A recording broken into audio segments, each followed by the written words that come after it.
गौरव गाथा है भारत के उन अनगिनत नायकों की जिन्होंने अपना सब कुछ देश पर न्यौछावर कर दिया।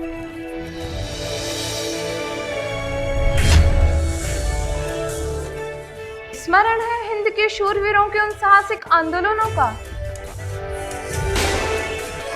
जिनके अदम्य साहस, शौर्य और पराक्रम से अंग्रेजों को पराजित कर भारत मां को आजादी दिलाने का।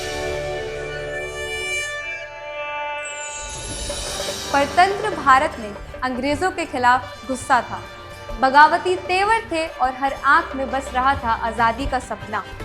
इसी सपने को सच करने की शुरुआत थी सन 1857 की क्रांति। आजादी की इस पहली क्रांति में मंगल पांडे, वीर कुंवर सिंह, रानी लक्ष्मीबाई और तांत्या तोपे जैसे महान शूरवीरों ने अंग्रेजों को ईंट का जवाब पत्थर से दिया।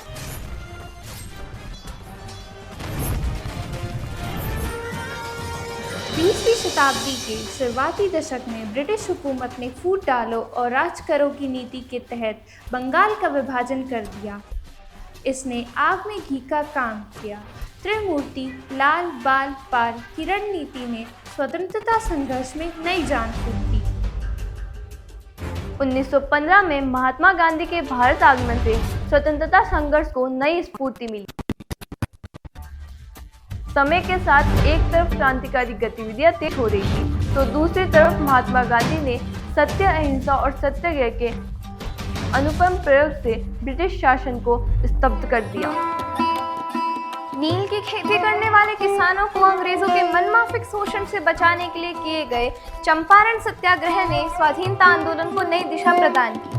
पहली बार आजादी की लड़ाई ने अहिंसा और सत्याग्रह की ताकत को नजदीक से देखा और महसूस किया। 1919 में जलियांवाला बाग नरसिंहा ने भारतीयों को आक्रोशित कर दिया। यहीं से लोगों में गुस्सा और विरोध की भावनाएं बढ़ने लगी।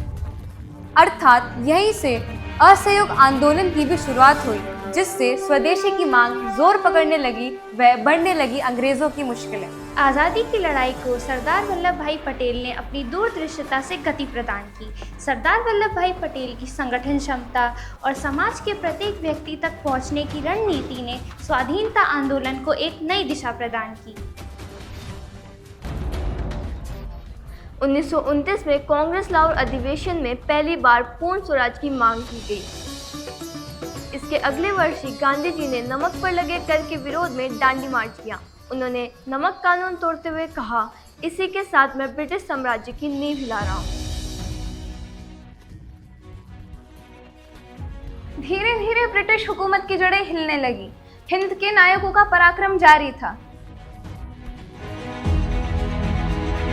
भगत सिंह, सुखदेव, राजगुरु, चंद्रशेखर आजाद, रामप्रसाद बिस्मिल और बटुकेश्वर दत्त जैसे क्रांतिकारियों ने साहस और शहादत से युवा पीढ़ी को प्रेरित किया और अंग्रेजी हुक्मरानों के खिलाफ जनता को एकजुट किया।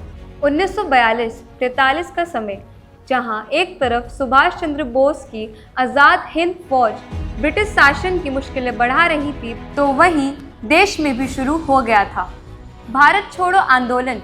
करो या मरो के जज्बे से भरे इस आंदोलन में पूरे देश की भागीदारी रही। इसी आंदोलन के बाद ब्रिटिश शासन को यह एहसास हो गया था कि अब भारत को गुलाम बनाए रखना नामुमकिन है। आज़ादी की लड़ाई में राष्ट्रवादी कवि, लेखक, इतिहासकार और स्वतंत्रता संघर्ष के महानायक विनायक दामोदर सावरकर की भूमिका अतुलनीय रही। उन्होंने अपनी रचनात्मक सोच, अपने लेखन और अपने विचारों से जनमानस को संगठित कर मातृभूमि के लिए सब कुछ न्यौछावर करने के लिए प्रेरित किया। बड़े आंदोलनों ने जहां स्वतंत्रता संघर्ष को मजबूती प्रदान की, वही क्षेत्रीय आंदोलन भी आज़ादी के लक्ष्य तक पहुंचने में मील का पत्थर साबित हुए। बिरसा मुंडा के नेतृत्व में मुंडा क्रांति, रानी गाइदिन्यू के मार्गदर्शन में नागा आंदोलन या फिर वीरता और दृढ़ संकल्प की प्रतिमूर्ति रानी चन्नम्मा का कितुर संघर्ष।